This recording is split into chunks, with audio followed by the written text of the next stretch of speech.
Young man, it's the first time I've seen him really playing a lot in person. We had them last year against Michigan State, didn't play much. Obviously came on at the end of the year. What vision. And not only, but guys there's been 3 runs so far where the play was not blocked very well. And coaches talk all the time. During the run, illegal block in the back. Offense number 9. 10 yards from the spot of the foul. Repeat, second down. That's Jordan Frederick, the wide receiver, so that's going to push him back. They would have been at the 1-yard line. That's a big penalty. But you hear coaches talk all the time about backs. If it's unblocked, you've got to make one guy miss. Well, Frederick had his hands on the defensive back's back, but I'm not sure how much he was actually blocking him. But the hands are there, they're on the back, they threw the flag. So it's from the spot of the foul, so it's 1st and 13. They can still get a first down at the 1. Gordon keeps his feet, driving. Hey, you got the whole package with this kid. Not only does he have unbelievable speed with that long striding style, but we've already seen how tough he is. The balance is just sensational. His cuts, he's always on the ball of his feet. He's never leaning too far forward, yet he runs with good pad, low pad level, and he just glides. He's fun to watch. Gordon on this drive, 4 carries, 50 yards. That's going to hurt his average. Gordon again. Touchdown.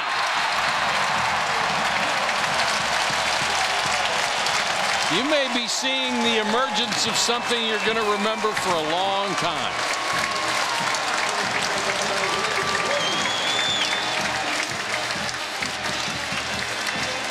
(6-0) Wisconsin.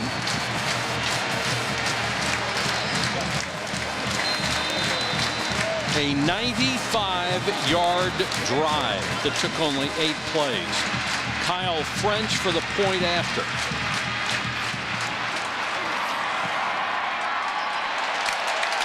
He's 14 out of 15 this year. And Wisconsin draws first blood. They're up on Purdue at home, 7-0.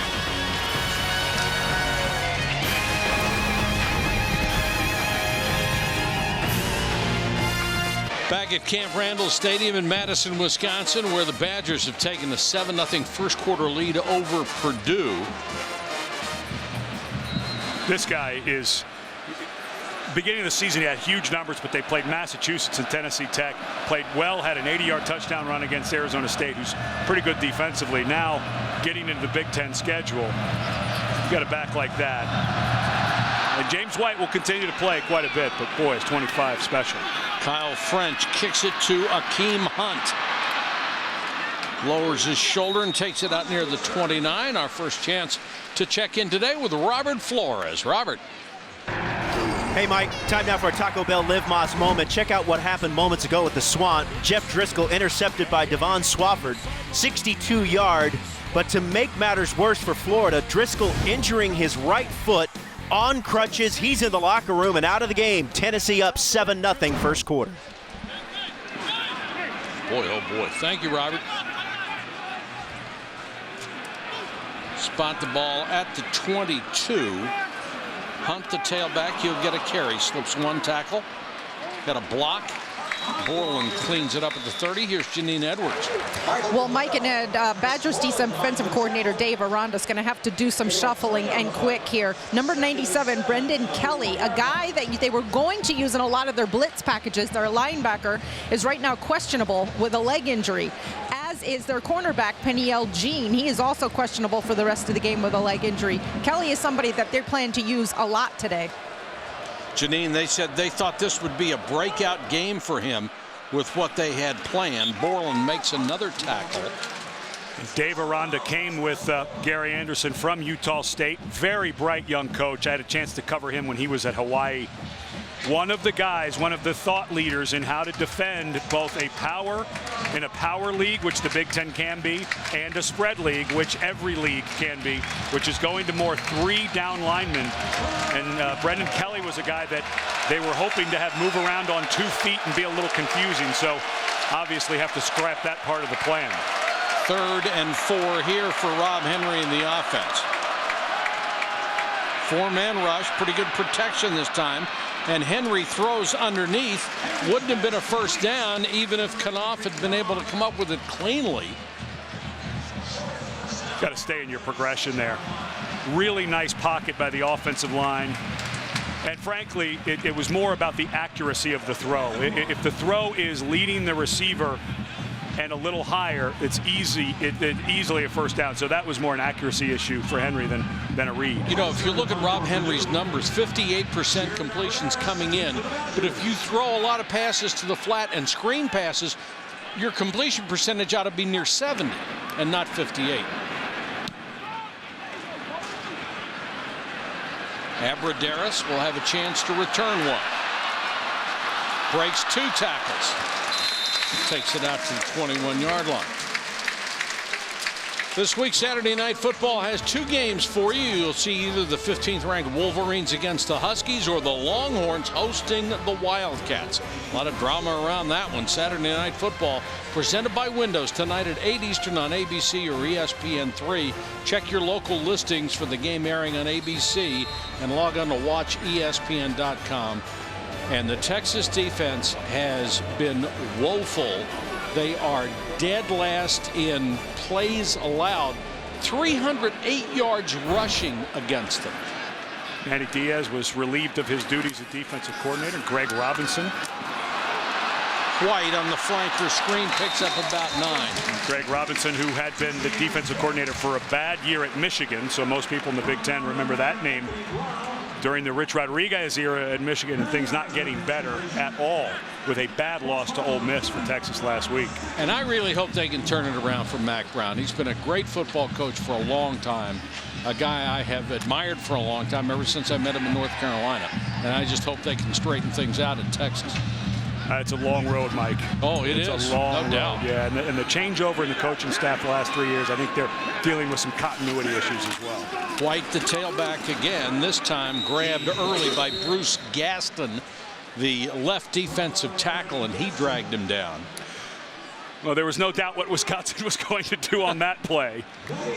This is get all the big red shirts except one receiver out to the side and put him in the middle of the field. I don't think there's much doubt what's going to happen on this play, do you? Well, but, you know, here you are 7-0. This is a place where Gary Anderson, who wants to see more out of his passing game, why not try some type of play action here and see if Stabby can hit your tight end or somebody over the middle. Got an I formation now. Abradaris is the only wideout. White picks his way straight up the middle. White, it's a foot race, and they're not going to get him. 70 yards for a touchdown.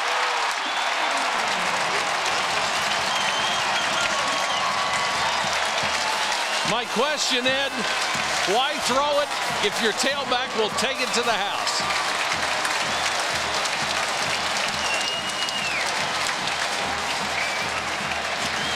Well, we were talking about Melvin Gordon making people miss. Yes. So James White, the senior, says, listen, sophomore, let me take it for a little while. He made 2 guys miss. Anthony Brown at the line of scrimmage and Taylor Richards on the back end. The safety combo for Purdue was grabbing at air there. That did not look like a fair one-on-one matchup. White made both of them look bad. And Wisconsin's ground game is off and running. 14-0 Badgers. First, I got to get a little room to run, and then whoop, so long, 70. And they're on the board again.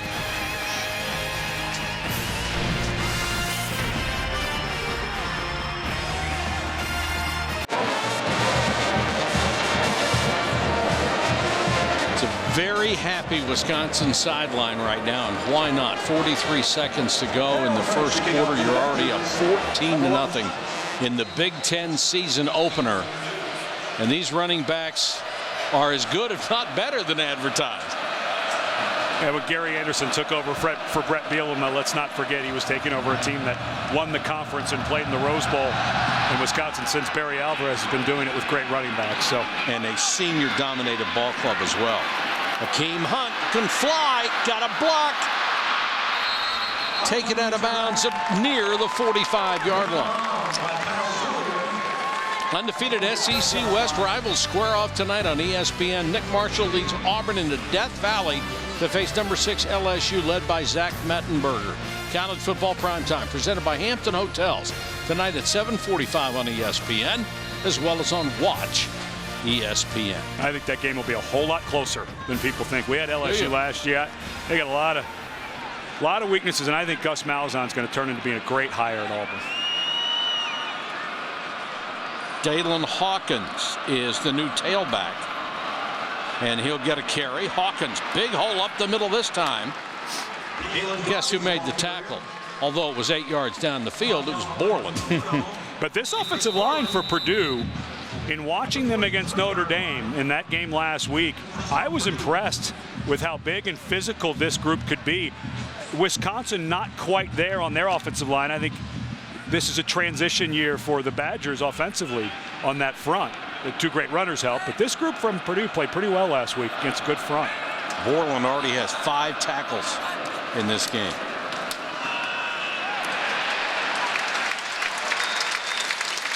Not much there.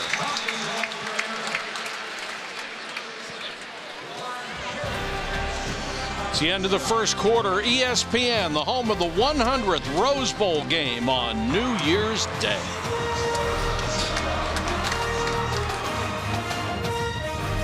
Invited on.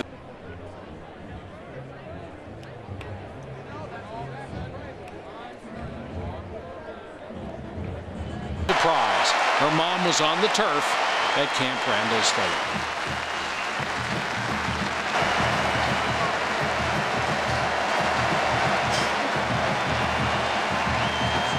Can't beat that, folks.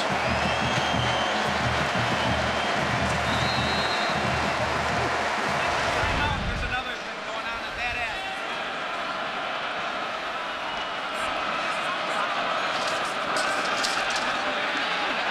Trying to set up a screen. Finally, they do. And it goes nowhere. Connor O'Neill tracked down Akeem Hunt. Got to be a great actor to sell those screens. And this is a big part of Purdue's offense, that screen game. We were talking to Dave Aranda, the defensive coordinator from Wisconsin. He said, if we can react to those, we've got a chance. Now you're 3rd and long, and you've got to think Wisconsin's going to play coverage here. So for Purdue, you've got 3 wide receivers over to the left. There needs to be some type of route that pushes guys off and gets someone at least close to the sticks here. Hawkins is in the backfield. They move Sins, the tight end. And they're going to get a procedure penalty. Offense number 84. 5-yard penalty, still 3rd down. Now it's going to be 3rd and longer. And these are the communication and shift issues that Purdue had earlier in the year. They like to move and shift on every down, but because there was movement when the tight end number 84, Justin Sins, came over, there's a penalty. So now you go from a 3rd and sort of long to a 3rd and really long, and Wisconsin was walking around at the line of scrimmage. Watch how Wisconsin's trying not to show where their rushers are coming from. I don't think they're going to blitz them. They end up sending 4 and still get pressure. The pass thrown underneath complete, and that's going to be right at the sticks. And you have to right at it. And I think it's short. And if you're Purdue, this is not a field goal game. You're struggling a bit in the kicking game. Paul Griggs is only 50%, and this is right on the edge, if not a little outside of his range. So now on 4th and short. The problem with going up against Wisconsin is Bo Allen, their nose guard, 6'3", 335 pounds.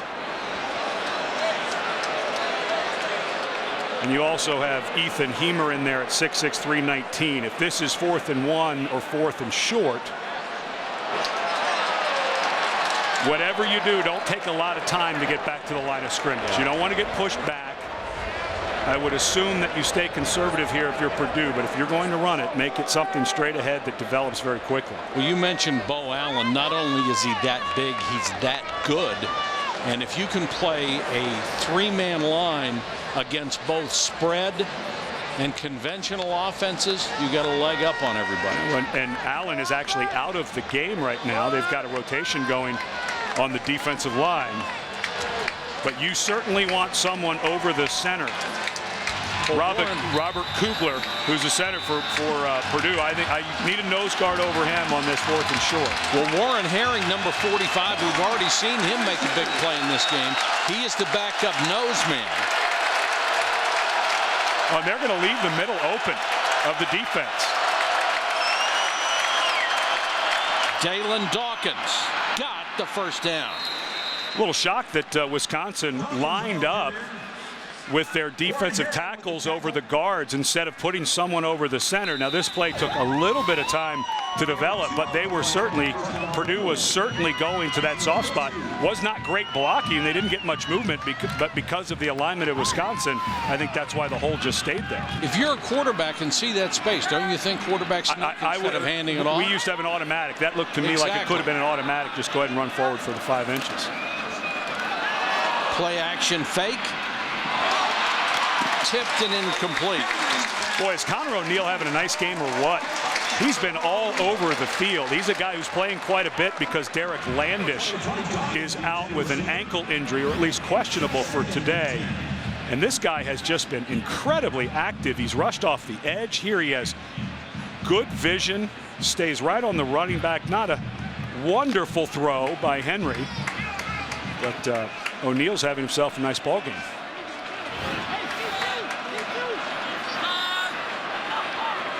Second and 10. Hunt is back in as the tailback.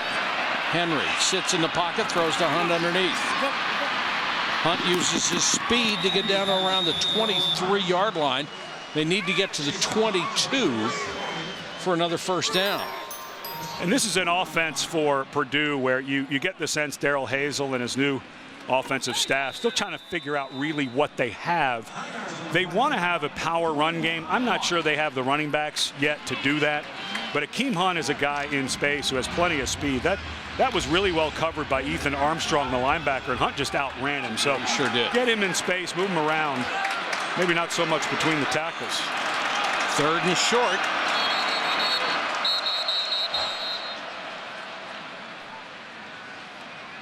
And the officials want to consult and blow the play dead.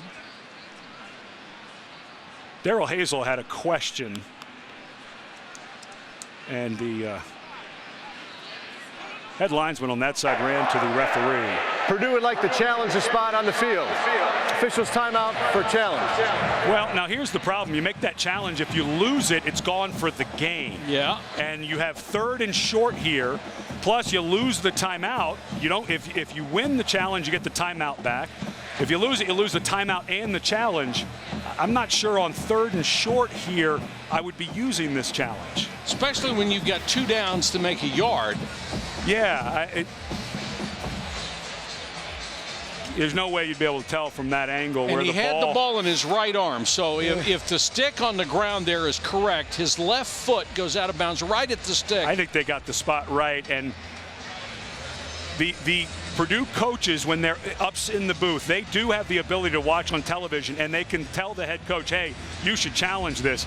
This one, I think this was not the right choice to challenge this call. That looks like the right spot, and if you lose it, that challenge is gone. I think that losing the timeout is worse than losing the challenge. What if it's end of the game, and your guy may have scored or may not have scored, and you don't have a challenge? I'd much rather have that. Not valuable. I said worse.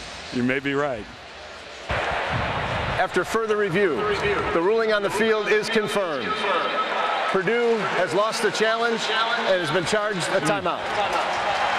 Well, that's got to hurt. Yeah, I think you just let that one go. You got 3rd and short, like you said, 2 plays to make a half a yard. Because I don't think there's any chance you're thinking 3 points here if you're Purdue. Your defense has had a hard time against the running backs from Wisconsin.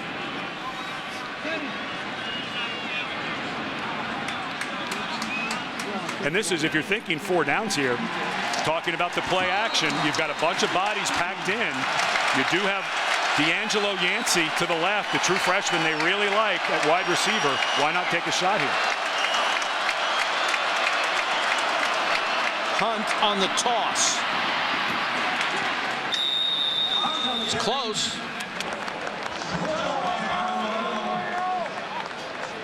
And now they indicate first down.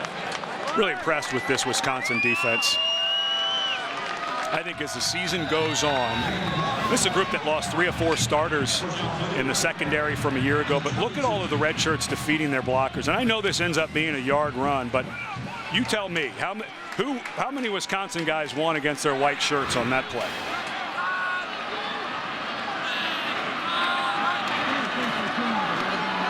Henry. Still on his feet, and Rob Henry will take it for a touchdown. That could have been a planned play, but it had all the look of a busted one. Boy, it sure. Either the back was supposed to be on the other side, or somebody wasn't in the right place, and Henry certainly made the most of it.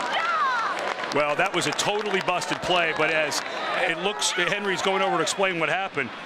Tyler Dipple came completely unblocked. So when Henry turned around, he figured, well, I better just take off because that guy's he was unblocked. So he didn't really have a choice.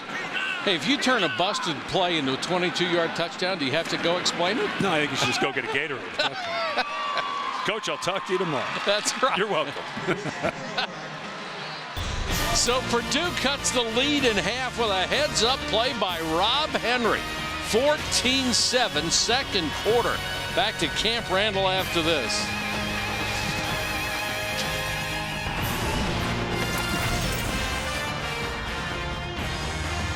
Very heads-up athletic play by Rob Henry. Purdue gets on the board and cuts the lead to 7 against Wisconsin here at Camp Randall. And that was Sojourn Shelton, who's a true freshman playing corner, who rotated over and was playing the safety on that side for Wisconsin. Got himself completely out of sorts because he was reading what he thought was a run play over to his left, and he took off and ran, and Henry ran right behind him for 6. Thomas Meadows to kick. Kyle Zuliger is the deep man. 2 yards into the end zone, he'll bring it out.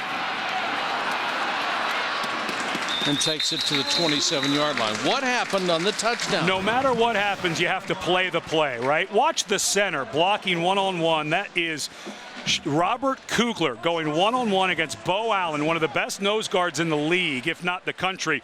Look at the block by Kugler, finishing the whole way. Never gave up. Battled against a 335-pound man for what felt like about 5 seconds. So no matter what happens on the play, if you finish it, good things happen. Nice job by Kugler, whose dad, Sean, has to be happy. Of course, Sean Kugler, the head coach at UTEP. So if he's not busy getting ready for his game against Texas San Antonio, has to have a smile on his face.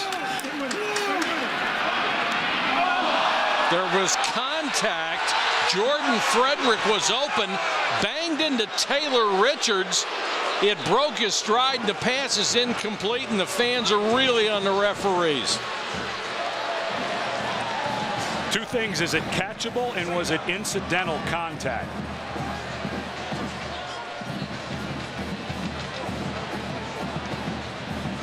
I think guy's flipped falling, his foot. yeah, but if he's falling and he doesn't reach out to grab him, that's incidental contact. I think that the receiver could have gotten there, Frederick, but I think that's a good no call. I'm not so sure the defensive back did anything but fall down, and that's not a penalty. Gordon. And we'll check in with Janine Edwards. Well, guys, I've been keeping an eye on the demeanor on the Purdue benches, and that last TD, of course, gave them both a shot in the arm on offense and defense, because the defense especially, their demeanor had tanked. Coach Hazel had told me before the game he was hoping to see the same upbeat, confident players that he saw last week against Notre Dame. Well, he wasn't seeing it. They were sitting there pretty somber, pretty serious. Defensive coordinator Greg Hudson having to remind them that they better start doing some tackling, or it's going to be a long day. Absolutely, Janine. And a lot of us felt that with all the emotion they spent in that Notre Dame game last week, might be a little down coming into this one. Stavi has it picked. Intercepted by Ricardo Allen. And Ricardo Allen, who has 4 career interception returns for touchdown, doesn't get the score on that, but he got the pick and returns it 27 yards.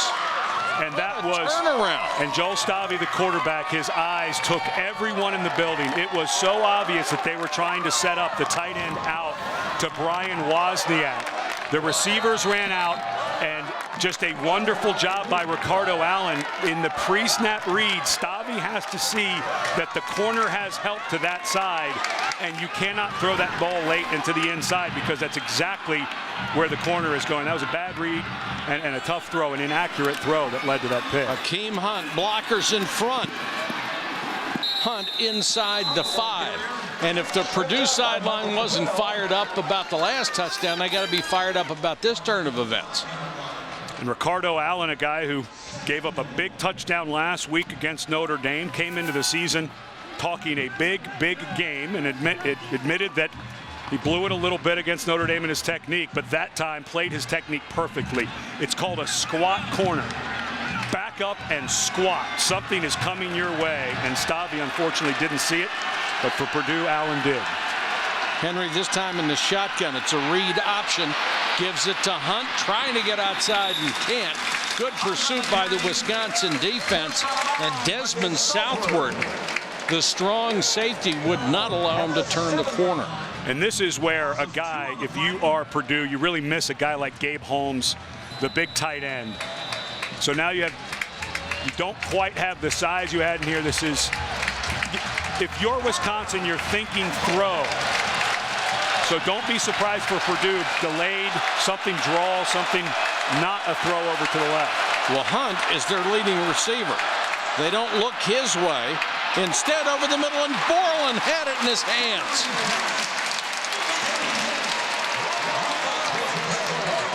Well, you don't expect middle linebackers to catch those, but he had a shot. Just unbelievable coverage. Great position by Borland. He never buys the outside fake of Sins, and when Sins comes back in, just like Ricardo Allen was doing on the interception, Borland standing right there for what looked like an out then back in route by the tight end Sins. Both quarterbacks have had their issues here in the first half. Paul Griggs with a 24-yard field goal, and Purdue, after trailing 14-0, has cut the lead to 4.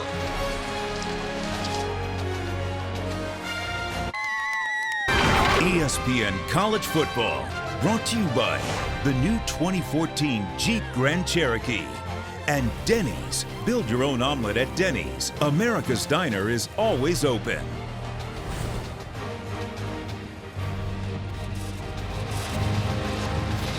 Hard to imagine they have cheese for tailgating up here, isn't it? Deep fried cheese. They go the extra step. Well, the celebration was already underway when it was 14-0, but Purdue had enough of that.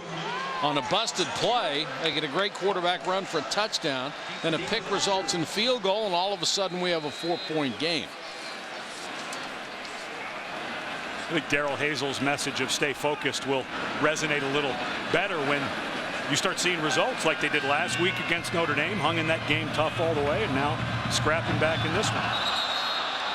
Ball rolls off the tee just as the kicker Thomas Meadows gets there. Reminds you of a Peanuts cartoon, but nobody was holding it. The ghost of Lucy is out there, and there's Ricardo Allen, who you mentioned is one interception return away from the all-time college football record of 4 INT returns for a touchdown. He was in position. That was one of those ones where when it's thrown on the out and you've got, if he'd have been on the run, I think he may have scored, but we were talking he was squatting, so he had to get his speed up, and Wisconsin got to react. Now, he said he was the best corner in the Big Ten, and in spite of the one touchdown he gave up against Notre Dame, not too many people are going to argue with him. Zuliger this time will take a knee. Let's take a look at our Pacific Life game summary from Camp Randall this afternoon. Henry with that 22-yard touchdown run after White had broken one for 70 for Wisconsin. Gordon has also had a big first half, those twin threat tailbacks. There's a lot of fans around here wondering, you know, should James White be playing as much as he is? A guy who sat behind Monte Ball, was such a great program guy, and I think someone will get into an NFL camp, but 25 is the guy that who's in the ball game now. The Wisconsin fans are thinking maybe we should be riding him a bit more. They'll give it on the sweep to White, who was out there as a flanker. He'll pick up a couple. Here's another update from Robert Flores. Robert. All right, Mike, Dr. Pepper 10 conference update to the SEC. Tyler Murphy on in relief of Jeff Driscoll. Hits Solomon Patton, and he breaks a couple of tackles, and he's gone. Gators have won 8 straight in this series, and despite the injury to Driscoll, they lead 10-7 over the Vols.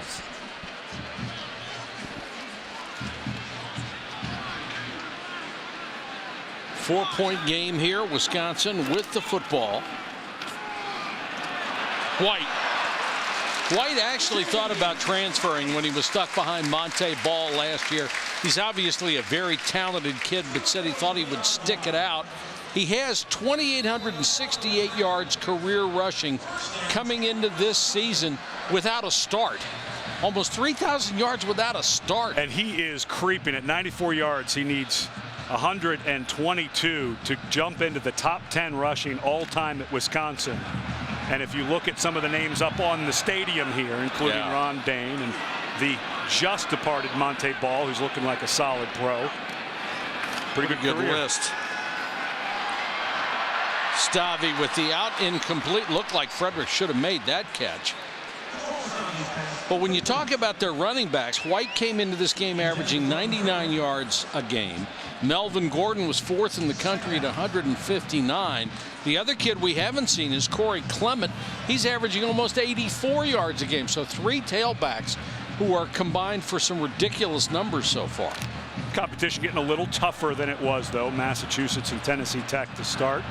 Last week played a really quick and impressive Arizona State defense. And still ran well. Gordon with the 80-yard touchdown. Stavi, 5-step drop, throws to Abradaris.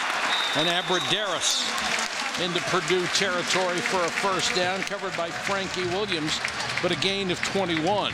Little different throw than we saw before. The corner route is more at an angle up the field. Here Abradaris goes to the inside and then breaks it to an out. So they're changing up the route a little bit because they know that Stavi is struggling with that longer corner throw, and that a good throw and a really good route. This Abradaris, number 4, he can really run routes. Guys have a hard time. He gets them spun around. Gordon in motion, the handoff to White. Great patience. And I'll go back to something we said earlier. When you've got both Gordon and White in the same backfield, you can put one on a wing or one out as a wide receiver. You've got a real threat going. And a lot of people, because Melvin Gordon is so good and looks like he's going to be great, but there you see Gordon comes in motion. The defense has to stay home when that guy crosses the formation. White does an excellent job of waiting for the blocks to set up. Good acceleration, but I think as this package gets even more intense for Wisconsin, it's going to be hard to defend with both those guys on the field. Power formation with 2 tight ends, 1 on each wing. Gordon! Look at this kid! Holy cow!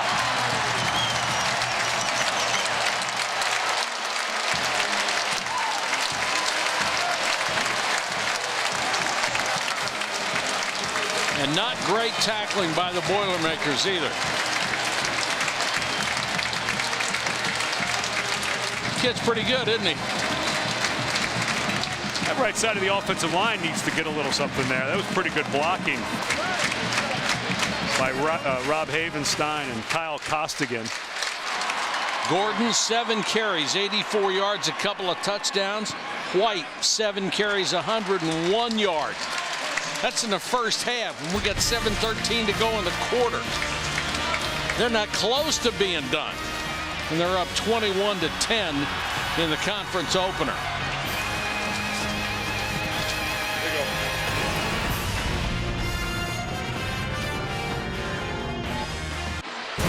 Camp Randall Stadium has seen its share of outstanding running backs wearing the red and white of Wisconsin. Recent Badger backfield stars continue the tradition. But when you take a look at the speed of the 2 guys they have now, I'm not sure they ever had anybody like this. Melvin Gordon is the guy that last year, towards the end of the season, everybody started saying, wow, this, and of course they still had Monte Ball and James White. So he just blew up at the end of the year, and you can just, it's going to get tougher. Purdue's defense obviously struggling. They were not very good last year and struggling again this year, but both of these guys, good patience, good speed. Short kick, Akeem Hunt on the return just across the 20 before he's cut down. And now let's see how resilient Purdue can be again after they just got punched in the mouth one more time. I haven't seen many vertical throws, if any at all, by Purdue. And one of the things in talking to John Shoup, the new offensive coordinator, he said we do really have some deadly play action. We can go downfield if we get the running game going, but they get something going on this drive. I think at some point you have to stretch Wisconsin vertically some.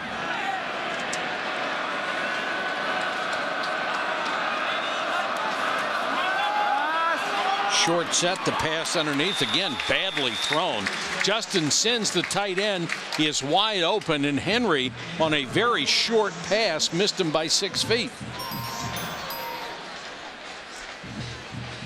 And if you can't run the ball successfully, they're not going to pay any attention to the play fakes. Not much. It's just that it's going to be hard to get going for Purdue. They've got two smaller backs. They talked about maybe getting their fullback Brandon Cottom, who's 256 pounds, some runs, so they can start to set more up the run action pass, but just not able to get it going. Hunt back in on second down, another short set, and down goes Rob Henry in the arms of Pat Muldoon out of Mason, Ohio. If you take a three-step drop, you got to get rid of it. You got to unload it. And give Muldoon credit. He's on the end of the line of scrimmage out here, and as he comes on the outside, he's going to get cut blocked by the running back. Sorry, he was on the end of the line of scrimmage. I thought he was lined up outside, but just bounced back up. But you're right. The reason the running back is cut blocking is because the ball is supposed to be out of the quarterback's hand. So if you don't throw it, you got to tuck it. You can't hold it. Yeah. Third and a mile. Not exactly what the Purdue offense is built for. Pressure coming, screen to Hunt. They had it diagnosed perfectly. Michael Caputo, the safety, did an excellent job of just absolutely did not move, read that the entire way. And Caputo, a guy who, when we were talking to Gary Anderson about his defense, he said because of our safeties, Caputo and Desmond Southwood, two very bright guys, we can do a ton of stuff in our secondary. That time Caputo, playing up near the line of scrimmage, sniffed out the screen perfectly, and that was the whole key for Wisconsin. Could they defend the screen? The answer is so far almost perfectly. Abradaris waits at his own 45. Cody Webster will have to punt out of the end zone. Returnable kick. Abradaris just tripped up as he crossed midfield, gets it down to the 47-yard line. 43-yard punt, 8-yard return, and they'll be back at it. Gordon and White approaching 200 yards together in the first half.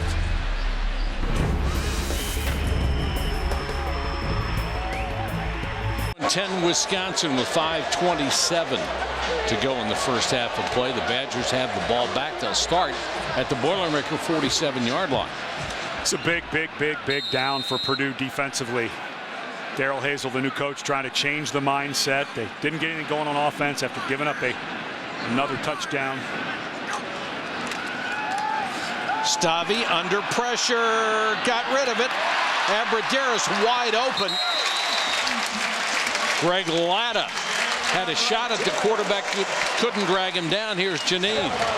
Well, Mike and Ed, so far so good for Wisconsin, despite the fact that they have now lost 3 of their starters to injuries so far. We saw the 2 on defense earlier, Kelly and Jean, and now their starting tight end, Jacob Pedersen, has been ruled out with a left knee injury. They did put a brace on it. He was running up and down the sideline, but he has been ruled out. He's on the Mackey watch list, Janine, as one of the best tight ends in the country. That would be a big loss for them. Flanker screen to White.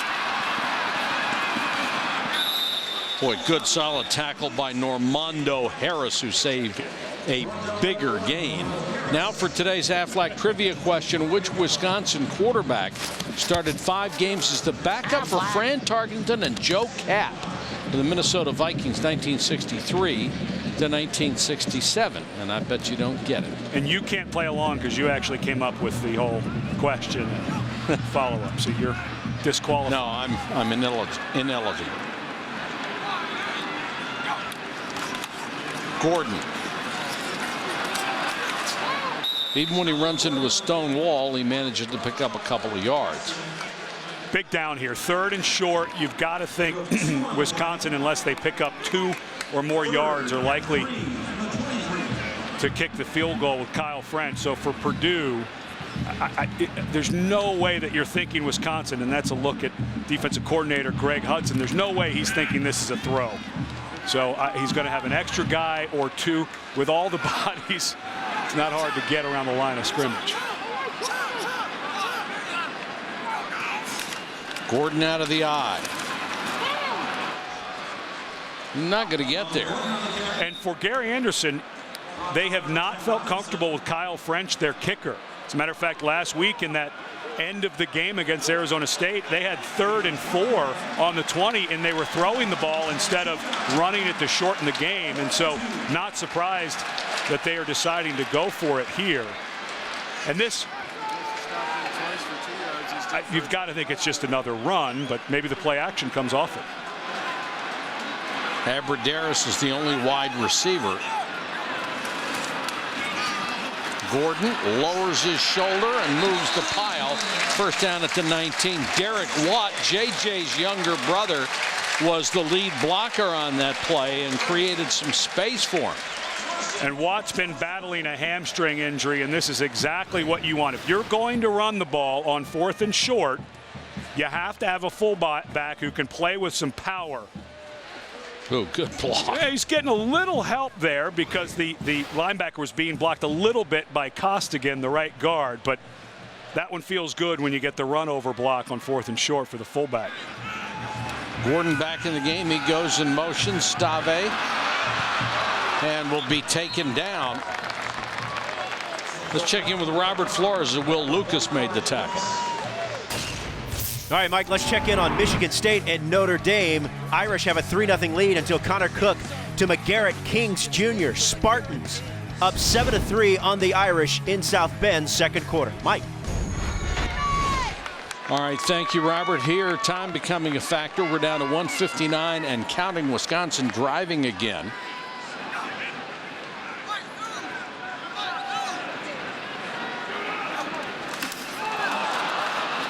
White to the 17. Good job by Stave after he bobbled the snap to get it back and still complete the handoff. Normando Harris makes another saving tackle. Dallas Lou Allen had to move over from guard to center when Dan Volz, a promising freshman center, was hurt in camp. And that ball was put right where it was. One thing Stave's been working with is riding his center in the direction of the run. It looked like his hands never moved. And now you're 3rd and long for Wisconsin. And you wonder on that first down, throw, then run on 2nd if you're not just trying to run it every down. Bunch their receivers to the near side and throw underneath to Wheelwright. And now, because you didn't get enough yardage, I think you have to consider the field goal here. But this is showing me that Gary Anderson just doesn't feel comfortable with his kicking game. I think this is a field goal you take every day to go up 14 with the clock running out, and maybe that's what he's going to do after the timeout. I think he will. But for Purdue, why are you letting all this clock go? If you've got 2 timeouts and you're Purdue on 4th down, you have to use one for your offense. They're going to allow this to go into halftime with Wisconsin maybe having the clock run out. I don't really think they're going to be comfortable having the ball inside the 20-yard line in a 2-minute drill. I don't think they can do it. Well, but you get a kickoff, maybe you return it out to the 50 and you have 30 seconds instead of 3. You make them play the play, but I just don't understand, if you're Purdue, why you wouldn't have used a timeout to try to have some seconds on the clock for your offense. Our Aflac trivia question was, which Wisconsin quarterback started 5 games as the backup for Fran Tarkenton and Joe Kapp with the Vikings in the mid-60s? The answer was Ron Vanderkellen. And we will have more on Ron Vanderkellen. Maybe a forgotten name if you're a 20 or 30 something, never heard of Vanderkellen. We remember. And we'll show you some of the 1963 Rose Bowl. You won't believe it, I promise. You were talking about it yesterday in our meeting, but the Johnny football-like effort by that man in that Rose Bowl was unbelievable.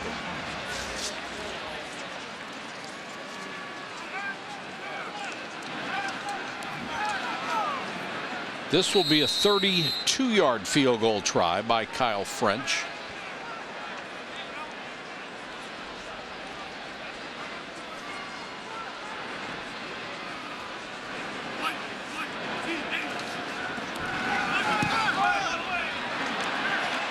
And Wisconsin builds its lead. When anybody mentions Wisconsin football, I think of a player you probably never heard of, Ron Vanderkellen. Even though he was the Big Ten MVP as a senior, the only year he played quarterback, he was relatively unknown because there were so few games on television. But for anyone who saw the fourth quarter of the 1963 Rose Bowl, the memory of Ron Vanderkellen will live forever. Down 42-14 to number 1 Southern Cal, Vanderkellen became the best quarterback on the planet. With one Houdini-like escape after another, he led Wisconsin to 23 straight points and within 5 of the lead before time ran out. He was 17 for 21 in the fourth quarter alone against the number 1 team in the country. And after that, no one who ever saw that fourth quarter will ever forget Ron Vanderkellen. You were talking about seeing that game when you were a kid with your dad and how it blew you away. And until I saw the video, didn't realize, or well, the film actually, yes, how amazing he was. Akeem Hunt on the return. We were watching that game because the rumor was the Washington Redskins wanted to draft Pat Richter, number 1. They needed a wide receiver. Yeah. And Pat Richter was Vanderkellen's favorite target. He caught 11 passes in that Rose Bowl game. Pat Richter played in the pros for quite a while and then became the athletic director here at Wisconsin. So things went full circle for him. Vanderkellen and Richter were also the star in the College All-Star game, a game that's no longer played. The College All-American team would play the NFL champion in a preseason game. And Vanderkellen and Richter beat Vince Lombardi's Green Bay Packers in 1963. What do you think that practice was like for the Green Bay Packers the next day? Wouldn't have wanted to be there. All right, let's check in with Janine Edwards. Coach, a lot of people were curious after the debacle in Arizona last week how your players were going to respond. What are you seeing from them so far? I think they've responded very well. They practiced well all week, and you know it's how you prepare, and they did a tremendous job. I'm proud of these kids. Got a long ways to go on this one, though. A long ways to go. You just said it now. Where is Purdue giving you the most trouble? What are you most concerned about for half 2? Well, you know, they put a nice drive together on the score. It was a broken play for the touchdown. They made a play, but that drive was concerning. It took a long time. They were out there. They converted some third downs. So better on third downs on defense. For our offensive side of the ball, we got to keep running the ball, make good decisions in the throw game, and we'll be fine. Thanks, Coach. Thank you. Thank you, Janine. At the half, our score, Wisconsin 24, Purdue 10. When we come back, the studio will catch you up on everything at halftime right after these messages. Welcome back to Camp Randall Stadium in Madison, Wisconsin, where the Badgers lead Purdue 24-10 at the half. Purdue had a couple of good moments after they fell behind 14-0 to get back into this game, but it just makes you wonder after watching the first 2 quarters, can they stop Wisconsin? It doesn't look like it, and I think the key for Purdue to get back into this is offensively. We saw when they had their most success was when they allowed Rob Henry to throw the ball to his running backs, to his tight ends, get the ball away from the line of scrimmage. The thing that Purdue did not do in the first half, though, was throw the ball downfield a lot. Their longest completion was 13 yards. I don't know that Darrell Hazel's defense has much of a chance, but offensively, they've got to get something going in the pass game because they've really struggled with the inside run, which is what they would like to do, but haven't been able to against a really game Wisconsin defense. Zuliger is deep to receive the kick for Wisconsin.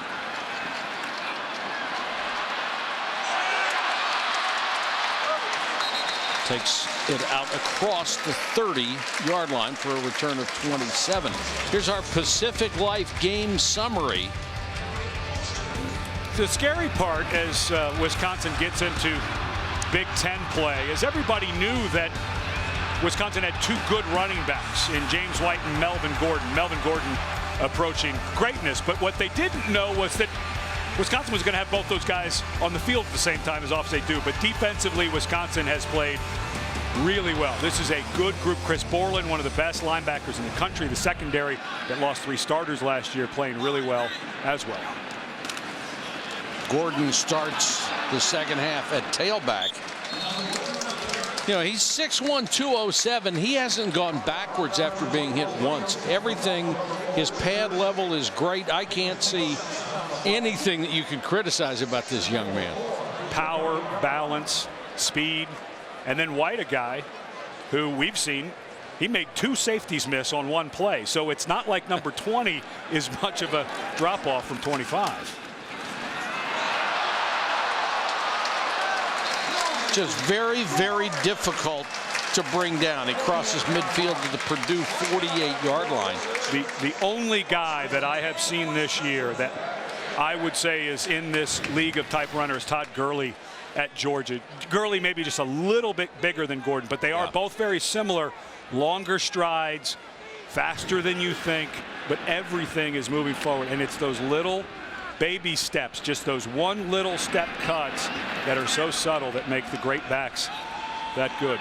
12 carries, 110 yards for Gordon, and one of the reasons the coaches love him is because he's such a hard worker and wants to get better. One of the things in college football, a lot of teams going to zone blocking schemes, and coaches talk about the power, where the offensive line from the right side is trying to block everybody down. You pull the left guard. What you're trying to do is get at least one place where you have a double team. Here it's the right guard and the center. And look at that nice soft spot for number 25, who then, with his incredible vision and cutting ability, makes it a bigger game. But when you hear people talk about the power, it's one side of the line blocking down and trying to get push to the other direction, and you pull a guard and the fullback up into the hole. Now White, he cuts it outside. Gets a good block from Abradaris downfield and takes it to the 20-yard line before Taylor Richards, the safety, makes a saving tackle. What an unbelievable job by Jared Abradaris downfield. Just never gave up on his block. Give White the credit for getting into the open field, but for 15, 20-yard runs to start becoming 30 and 40, you have to have receivers doing exactly what Abradaris is doing here. Hands inside, great technique, stays on his feet. It's excellent play by a wide receiver who we know can run really well, make people spin around and catch the ball, but that's good work. Watt, the only one left in the backfield behind Stavi, who wants to throw. Again, another short set. Gets it out to White, and White bumped out of bounds as he got to the 15-yard line. And Purdue just having a really hard time in space with tackling. That time it was another missed tackle by Sean Robinson. Frankie Williams slow to get off for Purdue. Greg Hudson, the defensive coordinator.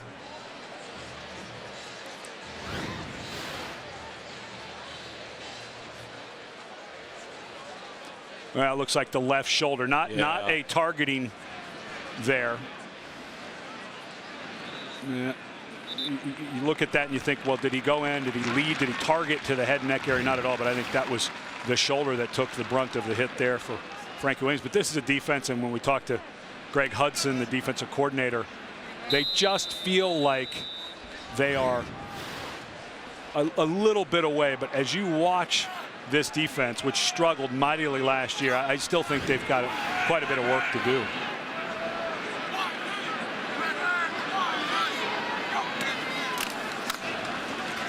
Gordon to the 5, to the end zone. Touchdown, Melvin Gordon.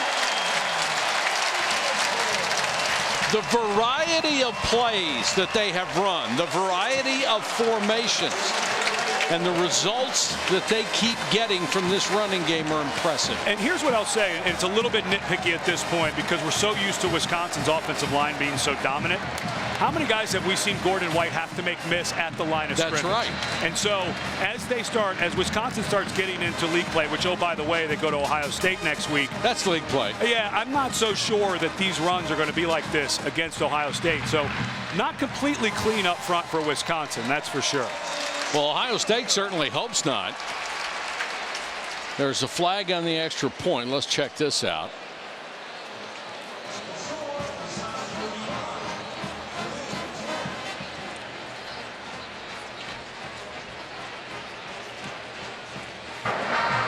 Offside on the defense. Penalties declined. Point is successful. Media timeout. Melvin Gordon, 14 carries, 131 yards, and 3 touchdowns. It's now 31-10. 31-10 Wisconsin over Purdue. The Boilermakers will get the ball now on the kickoff with Akeem Hunt, the deep wide receiver. Already has a 99-yard touchdown return this year. Had one for 100 last year against Ohio State. So he is one of the most dangerous return men in the country, and Purdue could really use a big return out of him right now.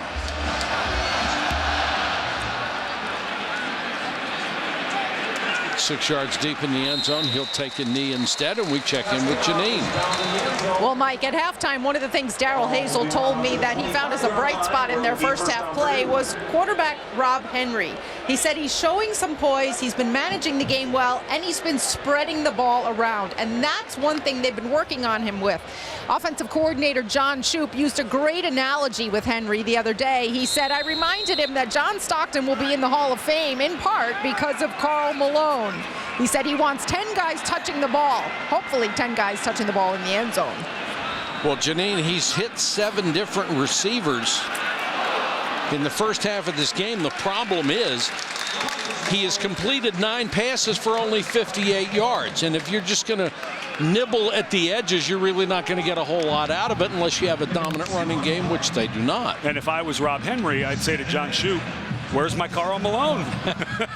and Purdue does have some talent. They do have some speed. They've got some young receivers, but I think right now they're just stuck in a place where they're not quite sure what they can lean on play in and play out. One of the guys with speed is B.J. Kanoff, and they have not been able to get him the ball. They'll go to Cottom here, and Brandon Cottom gives them some size in the running game at 6'2", 256. And there's a little bit of that play action. You're down 31-10. That's 3 touchdowns. I just let Rob Henry spin this ball on almost every play. I'd keep a little running game going in, but I think you've got to speed up your pace a little bit. And this is a 5th-year senior. If you think he's starting to get better, I still have not seen, I can't remember one real vertical throw yet. Dalen Hawkins is back in as the tailback, and he'll get the carry. And Hawkins on a nice tackle. Darius Hillary makes the stop, but there's a flag in the backfield. It's going to be a hold. Yeah, they're going to get against Purdue. Justin Sins. Although Vince Beagle, the guy who gets called, does a wonderful job. Offense number 84. 10 yards from the previous spot. Repeat first down. Is check Beagle's bio. Is he a theater arts major? I'm not saying he doesn't get held, but watch the arm and the action to show I'm being held. I don't know. I think Sins may have had a hold of that jersey, but I'm not so sure that that wasn't Beagle's acting that got the penalty.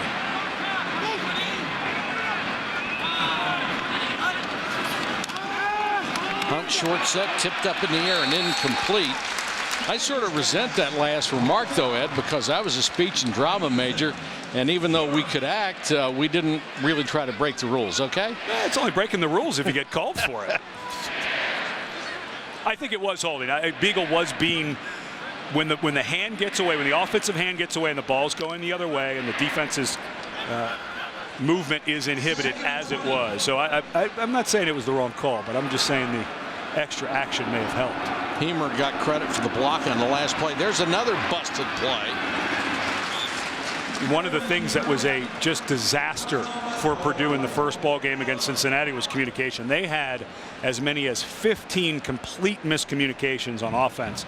And this is the second time today we've seen a busted play. The first, of course, ended up being a touchdown for Henry. But this is something they need to get straightened out. This is going into league play. They can't still have these mistakes. What really helped them was going to the wristband to have very simple signals coming in so Henry could look at that wristband and call the plays. But we've seen 2 busted plays so far. Now they stack the wide receivers. Here comes the blitz, and Henry's in trouble. Running for his life and just throws it away. I think one of the really nice hires that Gary Anderson made, hired almost an entirely new staff, did not bring many people with him from Utah State, was Dave Aranda. This is a really bright young coach, opposite of most defensive coordinators who have the blood vessels popping out of their neck 24 hours a day. Very calm, smart. He speaks with, he's one of those guys that I bet when he gets going, he very rarely has to raise his voice to get a point across. Impressive guy, in his defense, incredibly versatile. This is the #1 punt coverage unit in the Big Ten for Purdue, and Cody Webster a big reason for that. That's his season's average, 47 yards on that punt. You're watching ESPN, the home of the 100th Rose Bowl game, New Year's Day. ESPN College Football, brought to you by UPS. Let UPS put the power of logistics to work for you. And Macy's.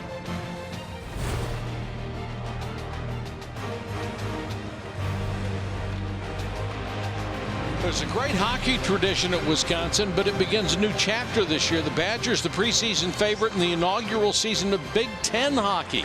Other schools in the league: Minnesota, Michigan, Michigan State, Ohio State, and Penn State. Chris Chelios, out of Wisconsin, 26 years as a brilliant defenseman in the National Hockey League, was honored on the field earlier today.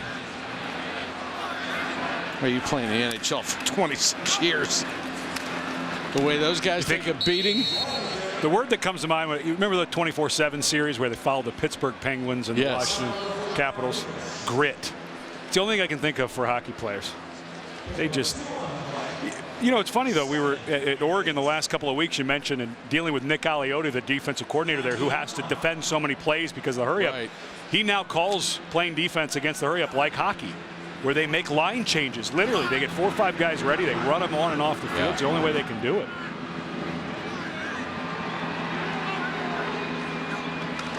White, the tailback. These running backs for Wisconsin just make the first guy miss all the time. Here's Robert Flores. All right, Mike, here's a nominee for the AT&T All-America Player of the Week. How about Pittsburgh quarterback, the Macho Man, Tom Savage? 6 touchdowns, 424 yards. That's a career high as the Panthers outlast Duke 58-55. You can text VOTE to 34763. Boy, outlast is the right word, isn't it? White as Purdue sends everybody. One of the few times they've gotten penetration, and they did it with a run blitz. Nice Might job. as well try something like that to change things up, maybe force a turnover. Well, unfortunately for Wisconsin, it looks like one of their offensive linemen is down. This is a group in transition. Didn't play great last week against Arizona State. Don't have a ton of depth. They already lost. May get Dan Volz back at center, but they had to move Ryan Groy to left guard from left tackle. Tyler Merritt's moved up earlier in the season. And you would think the last thing you want to do is move your left tackle anywhere.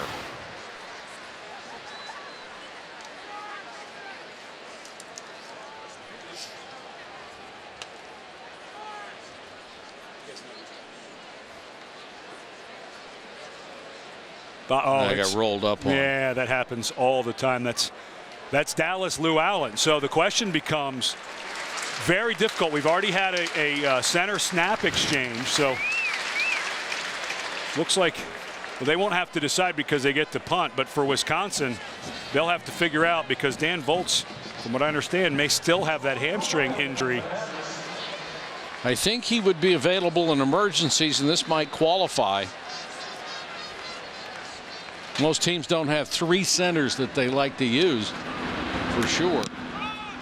Trying to put some pressure on. Knopf is deep to return. Trying to use that speed to get outside. Really good coverage by Wisconsin, but Knopf weaves his way up to the 37-yard line after a 42-yard punt. 7:55 to go third quarter. It's a 3-touchdown lead for Wisconsin. Leader Matt Kenseth looks to build on his momentum to keep Kyle Busch and Jimmy Johnson from gaining ground. The Sylvania 300 at New Hampshire tomorrow at 1 on ESPN, as well as live on Watch ESPN. Jimmy Johnson certainly making the most of his opportunity after being inserted into the final field. Henry throws on the run out of bounds. Let's check in with Janine. Well, guys, you have well documented the communication and signaling issues that Purdue is having on offense. And after their last series, I saw backup quarterbacks Danny Etling, Austin Appleby, and Eric Brzezinska standing in front of Rob Henry. All 4 of them were looking at their wristbands. These are new that they just started using 2 weeks ago. And they were signaling the same plays over and over to make sure they are getting the signals right. Problem is, even if you get the signals right, when a play like the last one happens and it doesn't work, doesn't help you a whole lot. A little swing here, and there's a poor throw to Dalen Dawkins. That ball's got to be out in front of him so he has a chance to catch it. And just in all honesty, this is something you should have cleaned up by the 4th ball game of the year. You should not have to be going over to your sideline and going through what the signals are. It's something you've been doing. I know it's a new coaching staff. They're changing from basketball on grass from the Joe Tiller area that lasted through Danny Hope to a more power game. But you had spring ball, you had fall camp, you have a 5th-year senior quarterback. This is something, communication, that should be completely cleaned up by now. 3rd and long, Henry in the shotgun. And here comes the blitz. Henry stands tall in the pocket and throws incomplete, trying to throw a skinny post to Belial Marshall, the former quarterback. And that's a ball that just gets a little bit too much. He just got a little air on that. But Wisconsin very lucky that they didn't get a late hit on the quarterback. That looked to me like Wisconsin maybe got there a little late.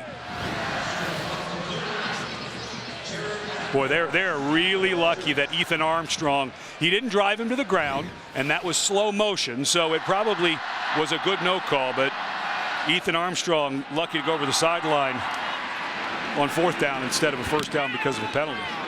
Poor end-over-end kick to get a sideways bounce and go out of bounds. A 40-yard kick. You hear coaches all the time talk about make the first guy miss, run through arm tackles. Well, just watch. I mean, the offensive line for Wisconsin has not played great. They've left a lot of white shirts unblocked.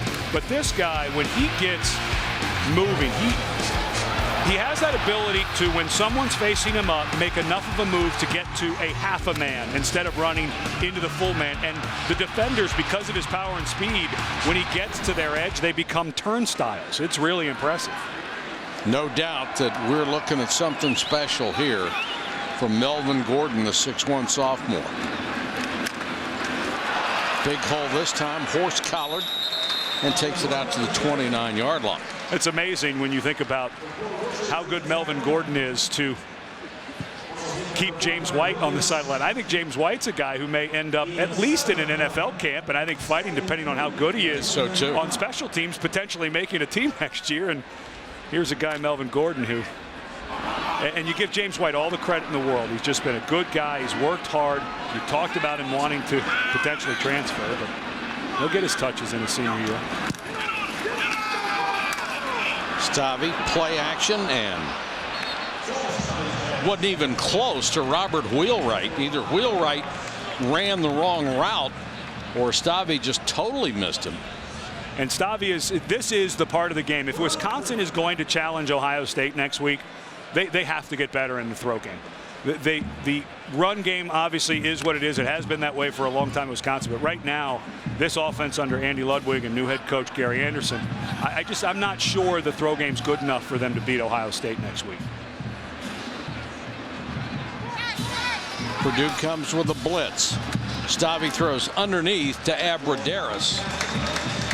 And that's going to be just enough for a first down out at the 34. That time a nice job by Stavi. Got the ball in pretty good rhythm. Didn't quite handle the snap perfectly, but got the ball. It's one thing he's been working on, is getting the ball out more quickly.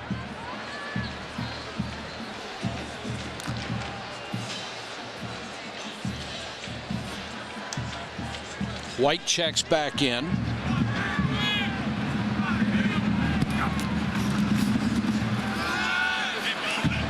And White on the screen. Blockers in front, cuts it back. Nice move by White. 40.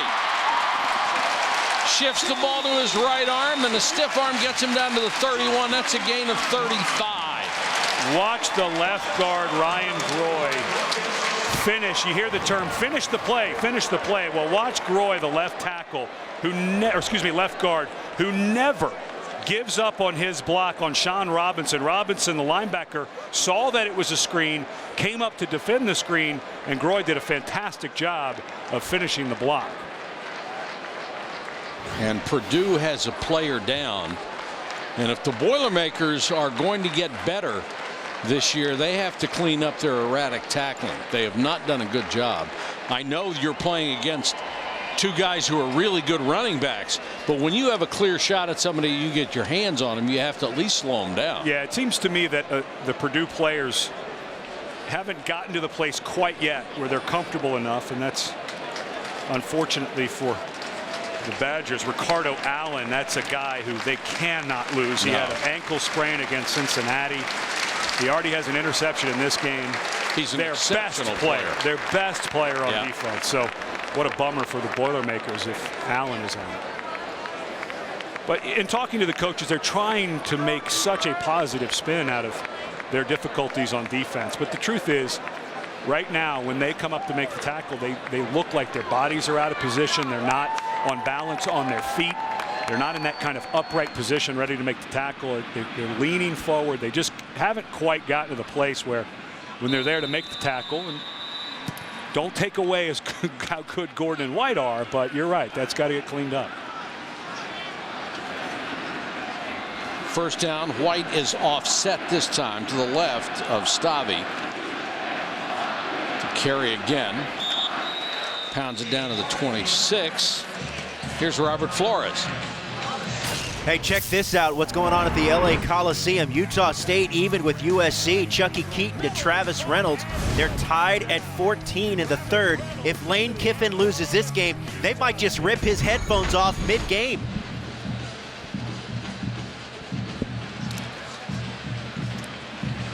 It's pretty ugly on a few college campuses right now.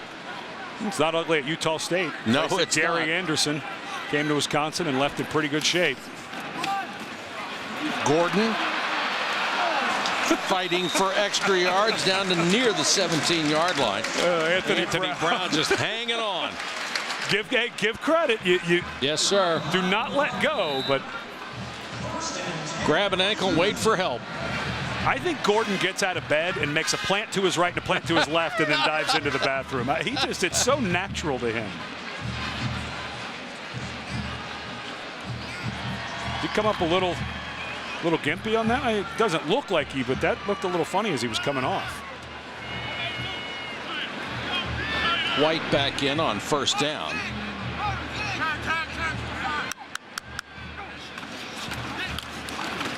White penetration that time. He didn't even have the ability to get anywhere near the hole they created. Jules Williams.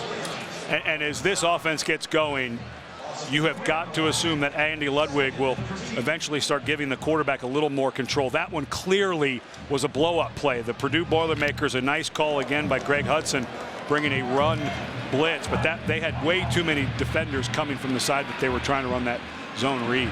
Now they spread the field a little bit and get Abradaris back in. He's flanked to the top of your screen, and he's got the pass. Abradaris inside the 10. You can almost guarantee if it's a passing down and he's on the field, that's who they're going to throw to. 6 catches for Abradaris. Well, and the problem for Purdue, remember they lost Ricardo Allen.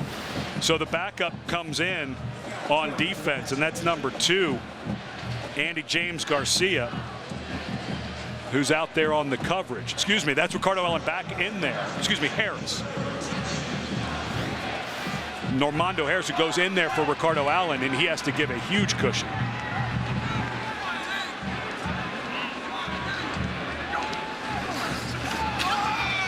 Stavi under pressure.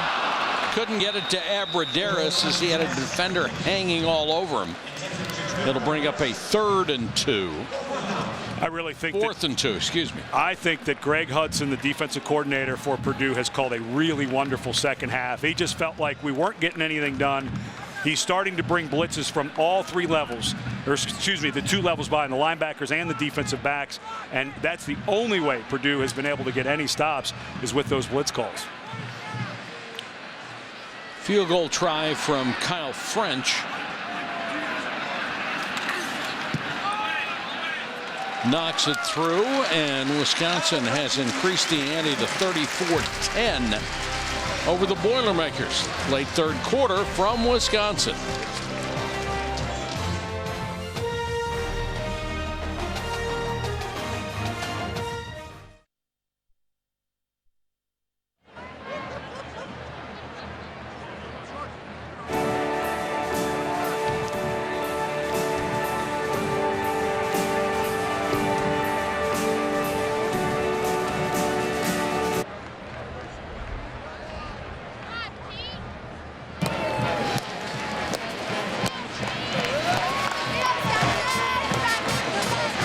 Back at Wisconsin, where we have 3:13 to go in the 3rd quarter, 34-10 Wisconsin, and they will be kicking to Purdue, and this is the opener in the Big Ten Conference season for both ball clubs, and Wisconsin looks like they have a shot at making some noise in the Big Ten this year.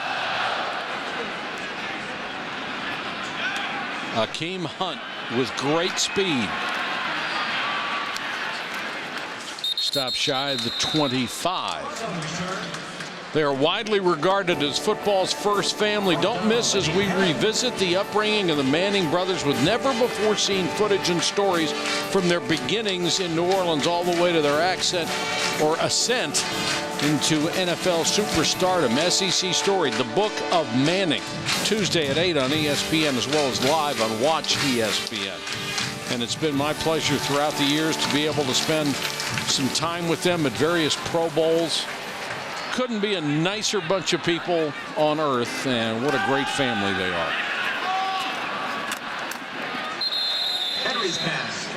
Cottom catches the ball out of the backfield. Cottom looks like a guy, you know, they were talking to us on our call about getting him more involved. That's 2 catches. He's a big body who looks like he can move in space. And if the goal is to have a power running game, as defender Konrad Zagzebski is down for Wisconsin. They already lost Brendan Kelly, the outside linebacker, who was supposed to be a big part of the package today. And, of course, they lost Penyel Jean, a cornerback, earlier in the game. So for Dave Aranda, the first-year defensive coordinator, the ranks are getting a little thin here. Well, if you're Purdue and you do want a power running game, Cottom might be the place to start at 6'2", 256.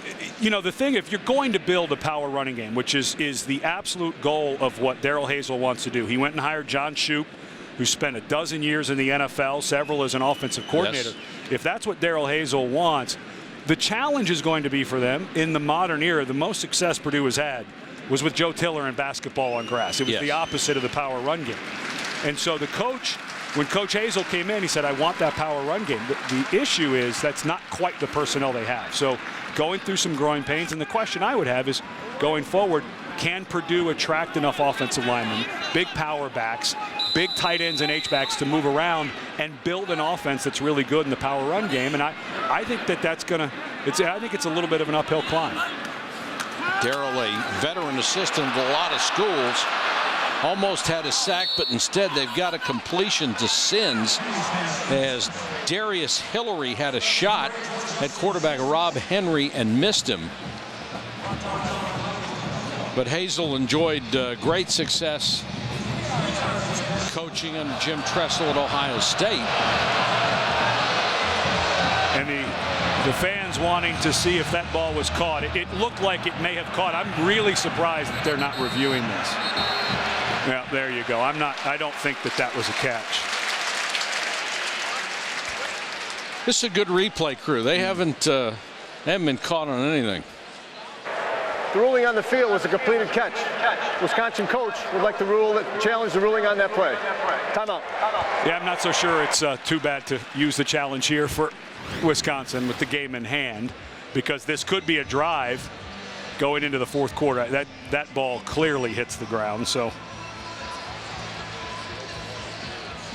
although I did miss the call on Abradaris earlier saying the ball hit the ground, but this one to me, right?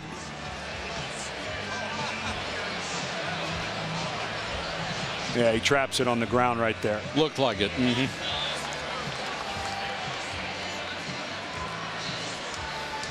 I'm going to say it's indisputable video evidence that this is incomplete. Just go out on the line because I want to at least go 1 for 1 today. Well, you can't just start over. You're 1 for 2 at best. And now you're 0 for 2. The ruling on the field was complete. After further review, the ruling on the field of a catch stands. Wow. Wisconsin is charged with timeout. You know, that's the second one that I completely disagree with.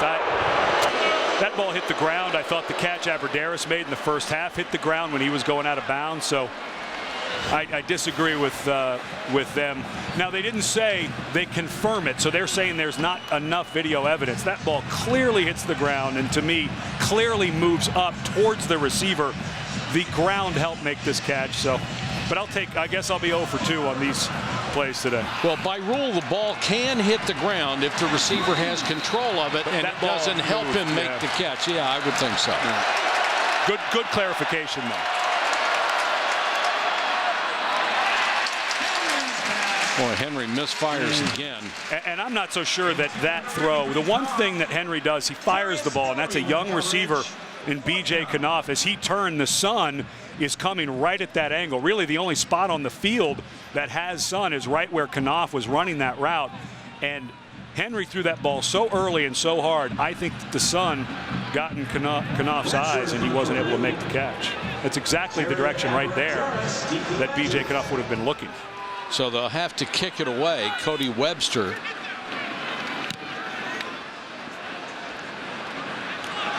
Abradaris just shy of the 30. Has a seam and takes it up to the 38-yard line. Officially a 9-yard return after a 41-yard kick. This week, Saturday Night Football has 2 games for you. Either the 15th-ranked Wolverines against the Huskies or the Longhorns hosting the Wildcats.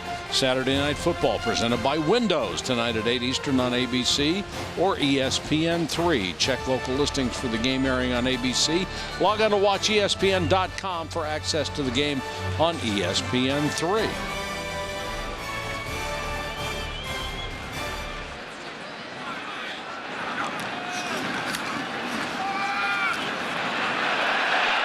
Wisconsin back in action. Abradaris had run past everybody.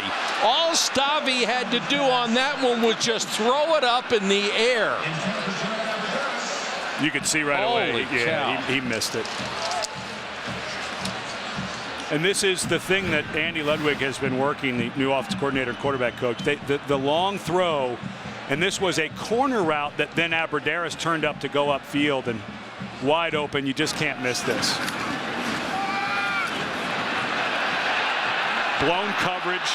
The safety to that side, Anthony Brown, had sucked into the middle with the other vertical route. You just can't miss that throw. I mean, at one point, he was 10 yards free of anybody. Now they throw underneath to Abradaris. And if you're a quarterback, the last thing you want to do is overthrow him. All you have to do is hang it out there, and you're going to have a big gain one way or another. Let's check in with Janine. Well, guys, and they're still not making these plays, even though Purdue does not have their playmaker on defense on the field. That is Ricardo Allen. We saw him limp off earlier. He had an already existing condition on that right ankle. He is now out of the game. He's got a bag of ice on it. Thank you, Janine. Stavi now looking at a third down. Here comes a Purdue blitz. He hangs in the pocket, throws underneath, got the completion. Alex Erickson makes the catch as White threw a good block for him to pick up the blitz. Yeah, if the blitz is coming and you're a smaller running back, why wouldn't you go and do a cut block? Excellent technique on Jimmy Herman, the linebacker there by White. Cleared a nice pass for the throw by Stavi. That's something the NFL scouts will see by White. Smaller guy going in there making a nice block. Yes, sir. Willing to stick your face in there. And now we're going to see Corey Clement, the third tailback. Comes into this game averaging almost 84 yards a carry. That average may go up. Corey Clement down to the 5. Holy cow. This is a true freshman who all of the fans here were awfully excited to get, and the coaches said he is our third string running back, and from what we've seen from James White and Melvin Gordon, it's hard to argue that, but this is a tough guy with very quick feet. Doesn't quite have the open field speed of Melvin Gordon, but he looks to have the same type of moves in tight spaces. I said he's averaging 84 yards a carry. He's averaging 84 yards a game. But that would be some kind of record. Yes, it would. But with his 84 yards and White's 99 and Melvin Gordon's 159, that's a pretty good stable of running backs. The third quarter comes to a close. Wisconsin in control against Purdue.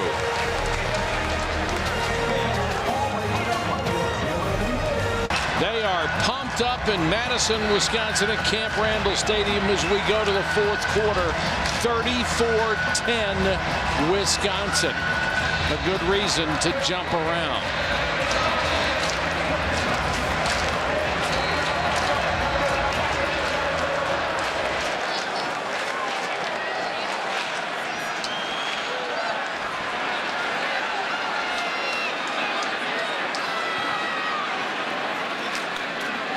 Clement to the outside.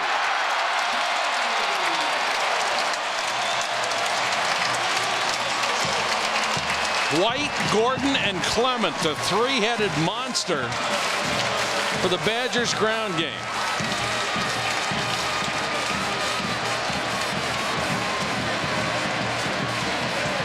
I hate to say it, but I hate to see guys jump up and celebrate like that. I've seen a couple guys get hurt doing that. I always get nervous. Malcolm Mitchell, the fine receiver from Georgia, season was ended against Clemson.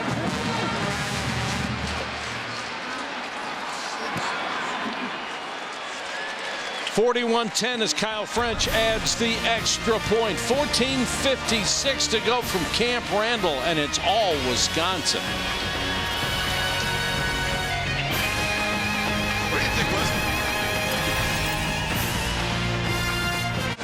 Chris Borland looking on, admiring his team's offensive performance as they have just completed their 6th scoring drive of over 60 yards in this game. Do you know what, though? Borland was actually watching Michigan State Notre Dame on the Diamond Vision. That's what I caught them doing there. I couldn't figure out why they were all looking at the big board, and it was Michigan State. No, yeah, they want to see what was going on in that ballgame. Hakeem Hunt can't turn the corner, taken down to 20. Excuse me, that's Mostert who gets a chance to return a kick. Our Pacific Life game summary reads as follows from Camp Randall. Purdue with only 124 yards of total offense. White beat them with 196. So was Gordon with 147. When's the last time you had two running backs that had more total offense than the opposition? And we might have a third coming for that distinction. Dalen Dawkins, they fake to him and throw incomplete over the middle. Nothing going very well on offense for Purdue. This has been a monumental struggle for them. A lot of the reason is Chris Borland, a guy who I just don't see how he's not a top 15 pick, if not higher. I know he's only 5'11" at linebacker, but I played against the guy Zach Thomas when I was in the NFL, who Zach might have been 5'9", 5'10", but you went out to block him. Either he wasn't there, or he hit you in the mouth, or he just ran by you. And Borland is that type of linebacker. London Fletcher and Sam Mills, a couple of other guys who come to mind. Rob Henry in trouble and chased out of bounds at the 15. Borland, a guy who did everything in high school, was not highly recruited because he was kicker, wide receiver. He played very little linebacker, but he's one forced fumble away from tying the all-time college record for forced fumbles. Not many tackles today, but he's a guy who he can cover the pass incredibly well. Very fluid athlete. He can rush the passer, and he can defend the run. He's got all three tools as a middle linebacker, and I think he's going to go to the next level and play for as long as he wants, as long as he's healthy.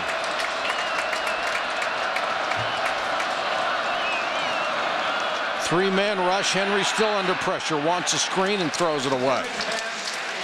Let's check in with Janine. Well, Mike and Ed, not only is Chris Borland a star on the field, but he is a model citizen as well. You know, he has 74 hours of volunteer community service just since January. The university here tracks those things. They actually started a whole department just to track it.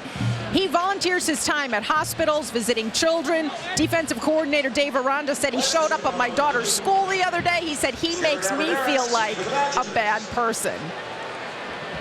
Well, in all fairness, though, he only has 2 classes this fall because he's a senior ready to graduate. So he's got a little more free time than someone who has to carry a full load, which by NCAA rules, you have to have a full load or the last semester before you graduate, and that's what Borland has. So it's kind of like being in the NFL early. You get a lot of time off, don't have to go to class as much.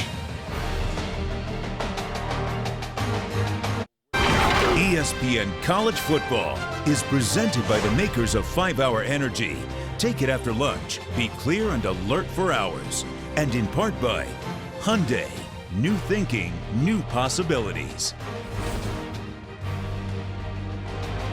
The long and storied history of great running backs at Wisconsin. 2 Badgers have won the Heisman. Alan Amici in 1954, Ron Dane in 1999. Not bad nicknames either, the Horse and the Great Dane. And I think Melvin Gordon, just a sophomore. James White will be gone next year. I know they have a bright future with Corey Clement, but I think Gordon's a guy who can get to 1,800, 2,000 yards to get in that conversation for a Heisman before his career is over. Kurt Phillips is the new quarterback. He hands it off to Clement. Phillips, 6'3", 217, a senior. One of the guys that Gary Anderson was talking about when they came in, he's a 6th-year senior, went through 3 ACL surgeries, but he said so many guys when he got here were at a place in their career physically where they may have just decided not to play, and all these guys, 6 or 7 guys, said, you know what, we love playing here, we want to stick it out. Phillips is one of them. Clement again this time runs into a wall in the person of Bruce Gaston. The big tackle brings him down. You know, with the departure of Brett Bielema, which just rubbed everyone the wrong way here, and still confusing to me, frankly. I'm just not quite sure what the move was going from Wisconsin, Arkansas, but could you have fit in a better guy than Gary Anderson? No, he seems like a perfect person to take over. And he talks about how the community welcomed his coaching staff, not just saying hello, but asked if they needed help with their kids and when they were making the transfer. This has been as smooth a transition as you could ever imagine. Clement breaks another one.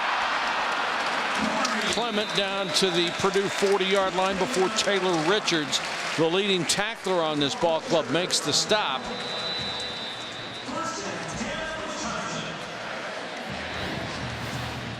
It was funny when we were talking to Andy Ludwig yesterday, and you asked him how many carries number 6 would get. He said, well, he's our 3rd-string guy, and James White.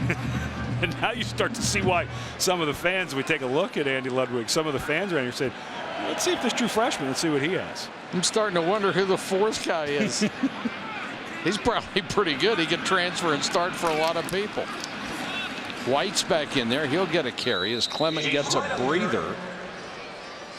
You know, and that's one thing good programs do. If you have talent at a certain spot, you bring in guys and say, hey, you want to compete with the best? Here it is. You can earn playing time, but you got to earn it. You know, it's funny. We're talking to Greg Hudson, the defensive coordinator at Purdue. He came from Florida State. He said that was the thing he learned at Florida State because it's so many good players. Was practice was a free-for-all because every spot was open every day. He said he learned a lot about that exact thing. Clement, not much this time. On the carry.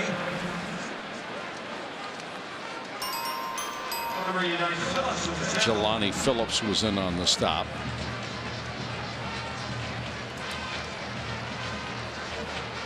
You're in a throw down here. Kurt Phillips, a senior, has got to think with the struggles of Joel Stavy in the pass game that this might be an opportunity for a little audition on 3rd and long. Got White in the backfield with him on 3rd, call it 9. And Phillips will give it a look and then take off without much success, driven out of bounds at about the 37-yard line. Pushes out of bounds, number 26, Antoine Lewis, at the 36-yard line. See if they want to go for it or send on the punt team. 4th down. Yeah, you're in that spot where if you punt it and it goes into the end zone, you only gain 16 yards of field position. So I think this is the right decision to go for it. You're up 31 points. And nobody should take this as trying to run it up on Purdue. This is just why punt. Yeah, I mean, you're in the spot where it's not even really a strategic call because you're not going to gain anything necessarily. Phillips throws underneath and dropped right in the hands of Robert Wheelwright. And for one of the few times today, a perfect pass and the receiver didn't come up with it. ESPN is the home of the 100th Rose Bowl game, New Year's Day.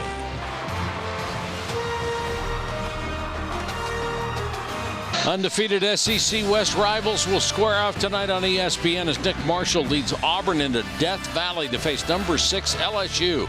College football prime time presented by Hampton Hotels tonight at 7:45 on ESPN as well as on Watch ESPN.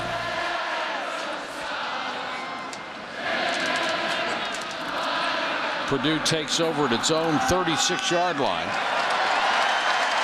Little swing pass to Hunt. And let's go to the studio and Robert Flores. Robert? All right, Mike, update on Notre Dame and Michigan State. Cam McDaniel breaks a 10-all tie with his touchdown run, and the Irish lead 17-10 early 4th quarter in South Bend. Mike. Thank you, Robert. Purdue trying to do something on offense here.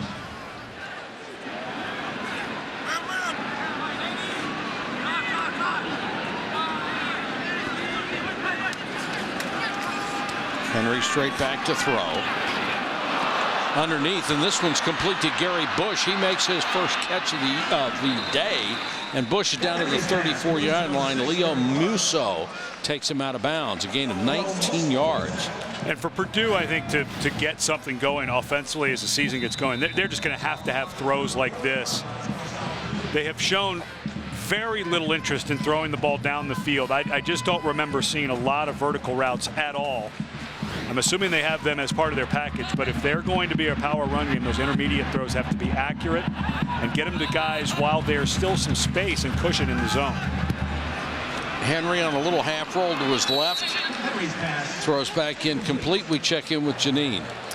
Well, Mike, Gary Anderson pulled ideas from various places he's been to incorporate the Big Brothers program here at Wisconsin this year. The seniors were assigned a freshman to be responsible for. The freshmen had to wear a plain helmet with a black stripe for camp until they earned the right to wear that Motion W helmet. The Big Brothers were part mentor, part friend, part disciplinarian, and Anderson said it was a great way to have a pipeline into his younger players. That's a model I think a lot of people could follow and very successfully. To the sideline, complete to the 20-yard line. You think how? And that's Shane Mikeski. Think how scary it is to come into college, 17, 18 years old. Now you show up and you've got to play against 22, 23-year-old men. You're trying to learn the playbook. School starts because these big brothers at Wisconsin are not just for football.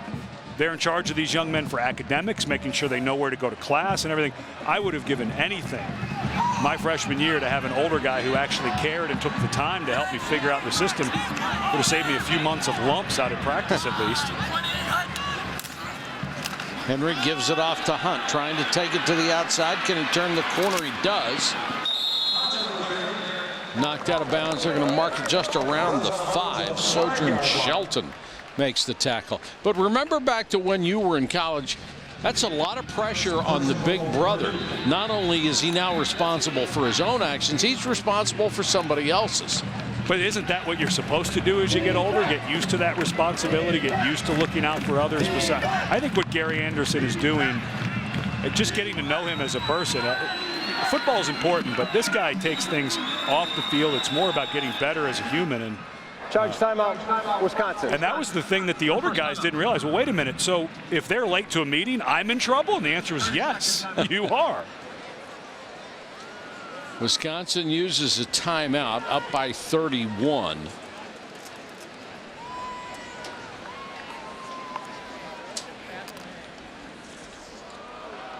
This week, Saturday Night Football has 2 games for you. You'll either see the 15th ranked Wolverines against the Huskies or the Longhorns against the Wildcats. Saturday Night Football. It's presented by Windows tonight at 8 Eastern on ABC or ESPN3. Check local listings for the game that's airing on ABC, and then log on to watchespn.com for access to the game on ESPN3.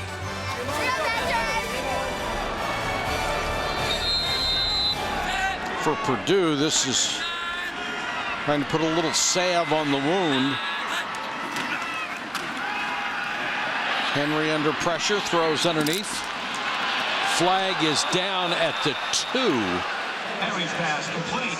Musso with the contact as the defensive back. I think they're going to get Sterling Carter with a block in the back on number 51, Tyler Dipple. Pass interference. Offense number 81. 15 yards from the previous spot. Repeat first down. Well, it's a block in the back if it's running, but because the ball was thrown, it's offensive pass interference. But for Wisconsin, moving forward to Ohio State defensively, I'd be worried about some of those injuries. That they got banged up a little bit today. Remember, they'd already lost Brendan Kelly, the outside linebacker that they expected to use a bunch. Peniel Jean went down. The cornerback with an injury. Good call there, but for Wisconsin going against whether it's Kenny Guyton or Braxton Miller next week, they're going to play an explosive offense that can throw it. Still first and goal, but now from the 20. Little swing and beautifully defended. Hunt made the catch, but he was immediately corralled by Leon Jacobs, 6'2", 225, who defended perfectly. Jacobs, a true freshman out of California.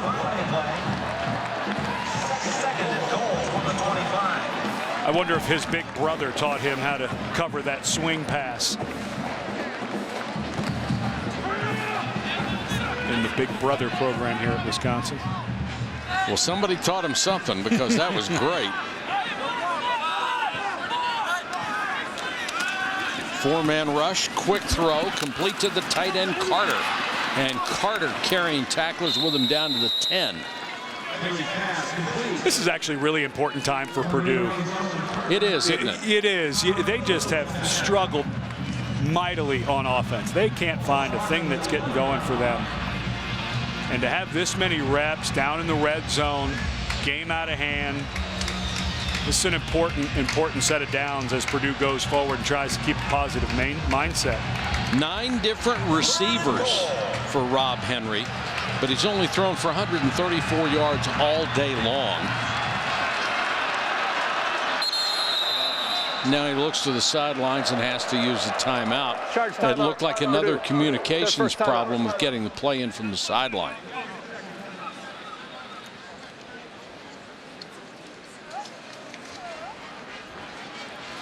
So they stopped the clock with 6:25 to go. It's Hispanic Heritage Month, and one Wisconsin Legends family hails from northern Spain. Longtime coach and current athletic director Barry Alvarez was named one of the 100 most influential Hispanics by Hispanic Business in October of 2001. He took over a floundering Badger program in 1990 and turned everything around. He coached Wisconsin for 16 years. He won 3 Big Ten and 3 Rose Bowl titles, and that gets you cast in bronze. And of course, last year, interim head coach when Brett Bielema shockingly left before the Rose Bowl, and unfortunately for Coach Alvarez, got his only loss in the Granddaddy against Stanford. Henry under pressure. Screen to the tight end. The catch made by Carter, but he's wrapped up to 10. And that'll bring up a 4th and goal. Well, the screen game. Remember in the meeting yesterday, Dave Aranda, the defensive coordinator, said from Wisconsin, if we can play the screen game, we're going to be okay. Have you seen more than a couple of yards on any screen today? No, they've defended beautifully. And that's hard to teach. It really is. It's a play that you get set up, you're rushing, you feel like, oh, I got to go hit the quarterback. But that's it's a lot of feel, a lot of recognition. Good preparation this week. Rob Henry on 4th and goal. 3-man rush, has time. Throws back, and it's intercepted, picked off by Sojourn Shelton. His 2nd interception of the season. The first true freshman to start at corner since at least 1989 for the Wisconsin Badgers.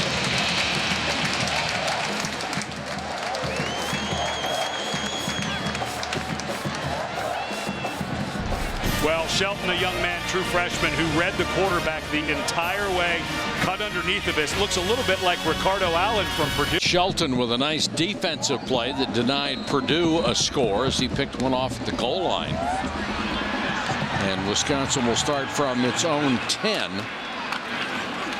Clement, the running back, keeps his feet and will lose a couple of yards. Let's take a look at today's Good Hands play brought to you by Allstate. More than one play, and the Good Hands idea, give it to those running backs. Yeah, put it in the hands of the guys. These stats are amazing. And Purdue defensively struggling a bit, so maybe these numbers come down a little bit against Ohio State, but that's 147 for Gordon, 145 for White, and then just so he could get into the mix, Clement scores, and he's now up to 66 yards rushing on the game. They have 371 yards rushing as a team. That's not much more than their average. They came in 5th in the country in rushing. Robert Flores has an update from the studio. Robert? All right, guys, Rutgers and Arkansas. Remember, Rutgers beat Arkansas at their place last year. Here, Gary Nova to Leonte Caro, and the Scarlet Knights have cut the lead to 3 with 7:16 to go. And that is against former Wisconsin coach Brett Bielema, who's now the head man at Arkansas. They're going to be biting their nails down there on that one. And I'm sure if most Wisconsin fans would say they root every Saturday for Wisconsin and whoever Arkansas is Whoever plays Arkansas, that's right. Yeah, it was not a pleasant party. That pass thrown a little too hard and bounced off Traylor, the receiver. Big tight end had that ball get on him in a hurry. He just didn't get his head around it all. I think he was a little slow coming out of his break, and if his helmet was a little more open, the ball might have stuck in there. Yeah, he got whacked, and they'll have to kick it away. Knopf, the deep man, and he will signal fair catch and make it at the 46-yard line. A punt of 41 and no return. Well, we told you at the beginning of the telecast, it's been a story all week, what happened on the last play of the game last week when Stavy downed the ball to set up the chip shot field goal, 30 yards.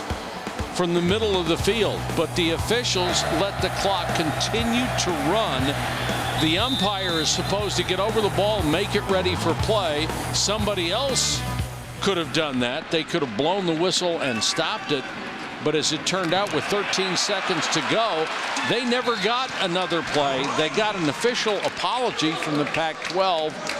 As nice as that might be, it's not going to keep you warm at night. But if you're Gary Anderson, and Janine made the report earlier that he may not ever get over that loss, look at how his team has responded to that adversity, how well they've played today. Now they're going into the Big Ten Conference.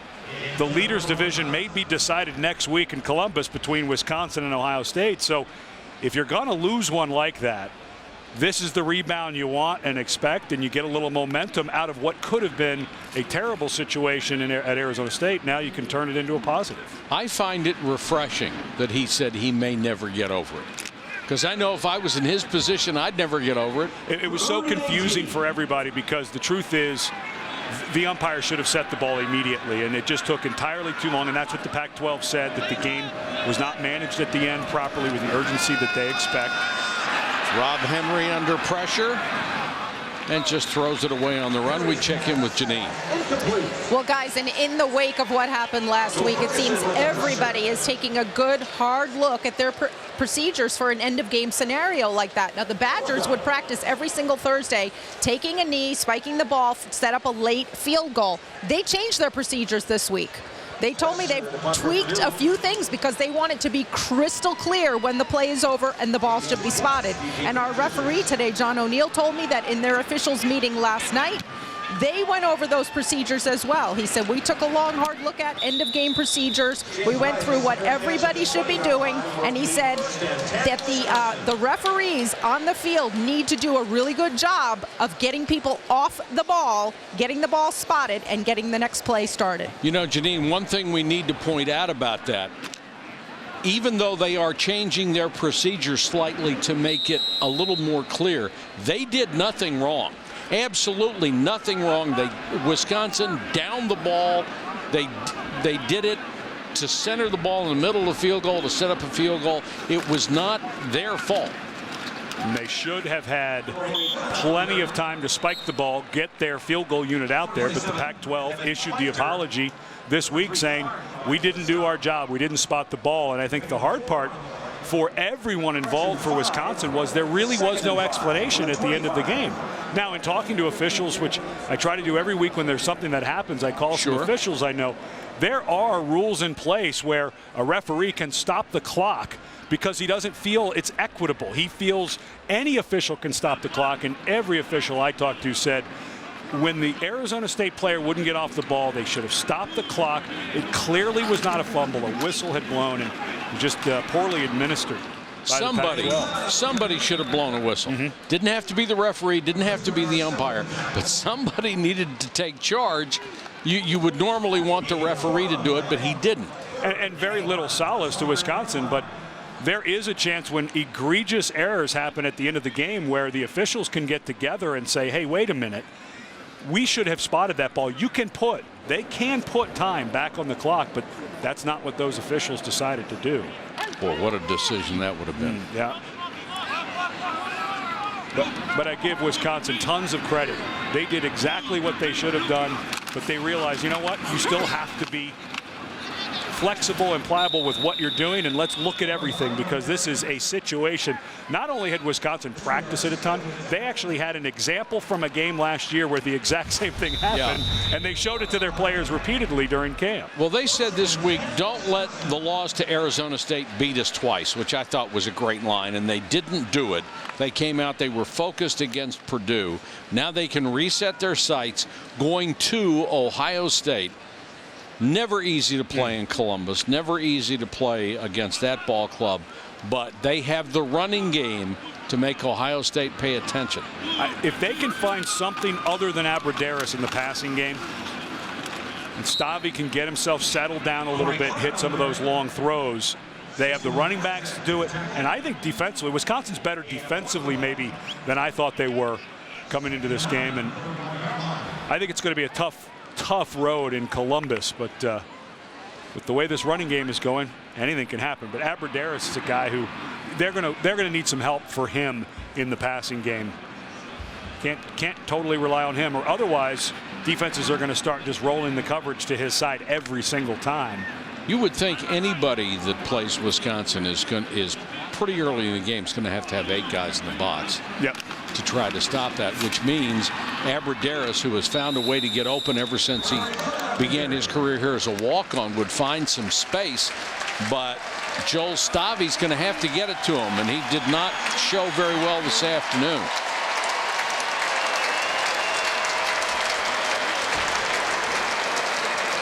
Pretty impressive day for Wisconsin. What a bounce back.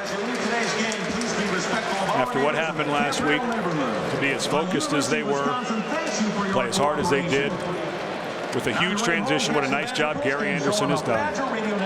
For Ed Cunningham and Janine Edwards, this is Mike Patrick. We thank you for watching. Once again, our final score from Madison, Wisconsin 41 and Purdue 10. Now we take you back to the studio and an update on all of college football.